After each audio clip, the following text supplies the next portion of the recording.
dit wij verder met Townsend. Was welcome chinois Liu Yongdong. Lokacin da wannan zarafin ta sake zagayowa nukan ji wartsakewa.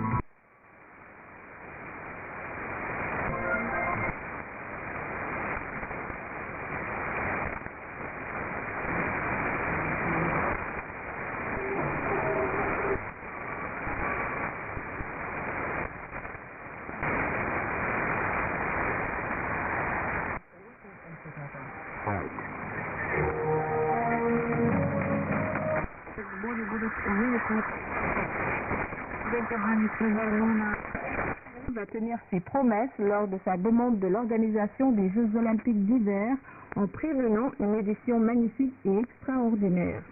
Xi Jinping a indiqué que le CIO a beaucoup contribué au développement des sports en Chine et le gouvernement chinois attache de l'importance au développement.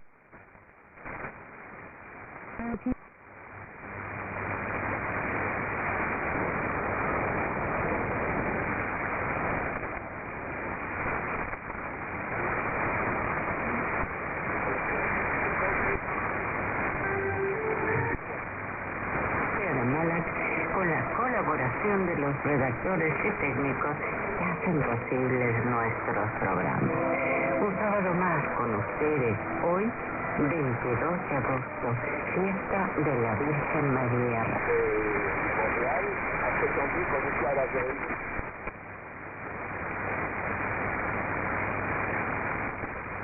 February 2014 because of his membership of the radical Islamist movement. Officials from North and South Korea are in talks amid a standoff that's put the neighbouring countries on the brink of armed conflict. North Korea has threatened strong military action if the South did not stop loudspeaker broadcasts of nerve-wrackings and music along the border. That deadline passed without any reported incidents. Troops on both sides remain on high alert. Back home, a man's body's been found in bushland at Epping in Sydney's north. Police say they found the body when they were pulled to bushland between Romford Road and the M2 motorway yesterday afternoon. The man in his 20s is yet to be formally identified. The crime scene has been set up where the body was found and at a nearby house in Windermere Street. Police are investigating the fatal stabbing of a man in Melbourne last night. The man was found in Ascot Vale around 6 p.m. Officers say he collapsed and was unable to be revived. They say he then died at the scene. The Sydney Roosters have moved to the top of the NRL ladder after a tight victory over the Brisbane Broncos. The Roosters won 12-10 but lost prop Jared Warrior-Hargraves for the season after a knee injury in the 12th minute. In the other matches, the Cowboys beat the Warriors in Auckland 50 points to 16. The Sharks beat the Tigers 40-18. And in cricket, Australia has edged closer to victory in the fifth and final Ashes Test at the Oval. At stumps, England is at 6 for 203, still 129 runs away from making Australia back again. Now the forecast for the capital cities. Brisbane, a possible morning shower with a top of 25. Sydney, rain and a top of 19. Canberra, possible rain, 15. Melbourne, a chance of showers today, a top of 15. Hobart, showers and a top of 10. Adelaide, a partly cloudy day with a top of 17 degrees. In Perth, a cloudy day with a top of 19 forecast.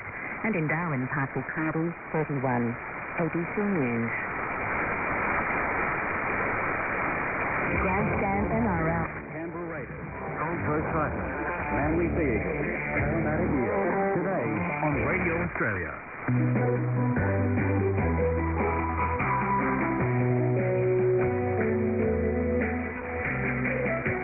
Hello from Richard Adey. This is Sunday Profile. Today, the Shadow Assistant Treasurer, Andrew Lee.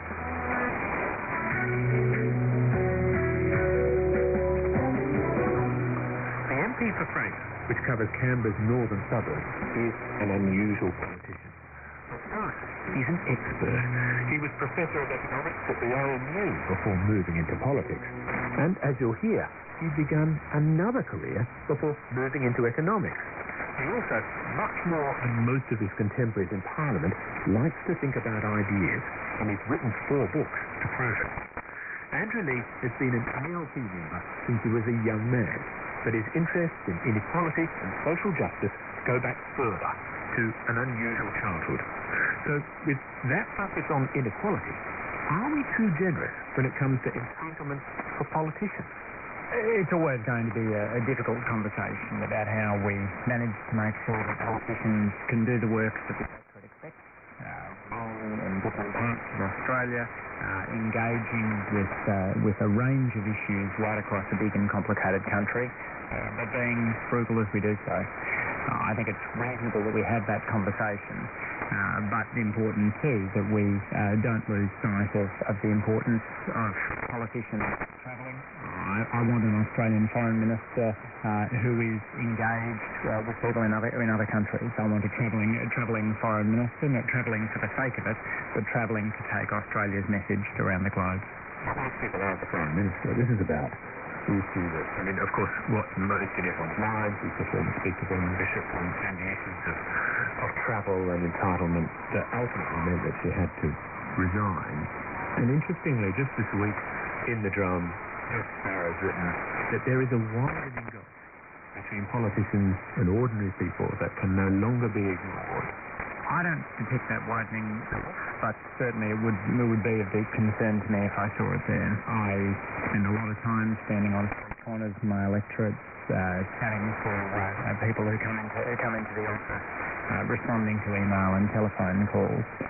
You try and be as responsive as you can in this job. Mine is the largest House of Representatives electorate in Australia with nearly 150,000 electors, and making sure that I'm fairly representing all views in the floor of Parliament is pretty vital, because this job is never a right, it's always a privilege.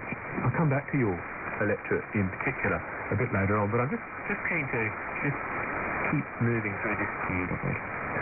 How would you describe the media coverage of the parliamentary entitlements issue? I think the media has appropriately focused on issues of breaching the rules. I think they've also rightly raised the question as to where the boundaries are drawn. What the work that politicians do tends to be fairly complicated, and drawing clear boundaries is less straightforward than in other occupations. But we do need to make sure that people stick by the rules. Our concern with the former Speaker was a breach of the rules, which the former Speaker herself acknowledged. Because you've written that the more aggressive media that covers politics, like sport or gossip, is largely responsible for the falling stocks of politicians. I think it's one of the factors, Richard. Certainly what we've seen over the course of the last 15 years has been in the media market, largely driven by new technology.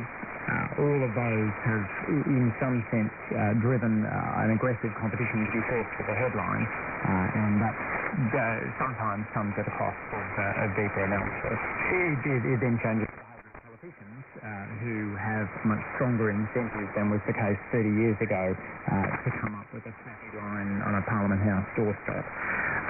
There's never been a better time to be a short-run populist, never been a harder time to be a long-game reformer. But all that means is that us long-game reformers need to work a bit harder. That surely is the leadership challenge, isn't it? How can you shift the attention of voters back to important issues like infrastructure, innovation, climate change? There is a hunger for those deeper conversations. One of the things I love about holding town hall-style meetings is that people say that hearing about political issues in sound bites, they want to hear about them in paragraphs, not mere phrases. Well, let's talk about a big issue, if only briefly. Tax.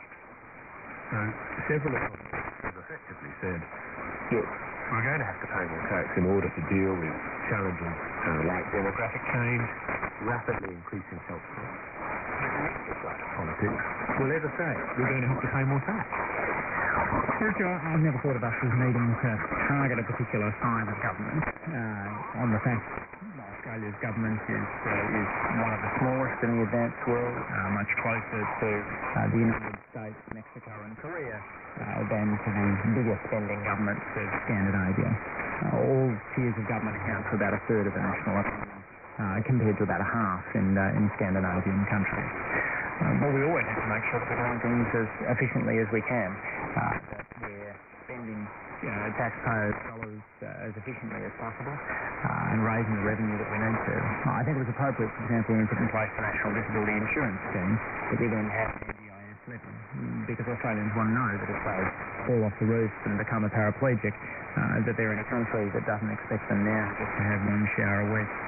I think that what you just said is half and didn't answer the actual question, which is why does either side of politics talk about this when I could reel off this economist who's written, we need to have a more mature conversation about that.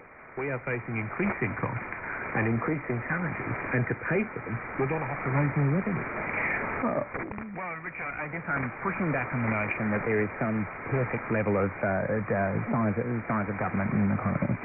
I don't think that's right, because I think big spending government and small spending government will raise taxpayer dollars. The Labor's certainly put on the table a number of revenue-raising measures. We think that superannuation cost concessions aren't fair and aren't sustainable, and we've suggested a plan to rein them back. We've put on the table a plan to crack down on some of the loopholes we believe multinational firms are exploiting, and they'll increase the revenue take. But we've also said that we'll be identifying savings as we go forth over between now and the election, because you can't just be looking at the tax side. You also have to be making sure that spending that isn't appropriate is cut out. It's not something for you, because unlike the overwhelming majority of your fellow MPs, you're a genuine expert. You a professor of economics before becoming a politician, or currency in that realm working ideas. Now those ideas are constrained by political realities, though. I don't see them as being constrained, Richard. I find it a terrific opportunity in the Parliament to put economic analysis to work. I find thinking like an economist is incredibly powerful when you're confronting issues from climate change to defence policy to health policy to infrastructure. I approach pretty much every problem using cost-benefit analysis, thinking at the margin, ignoring sunk costs when I can. The sorts of ideas we used to talk about on right-side economics and life matters.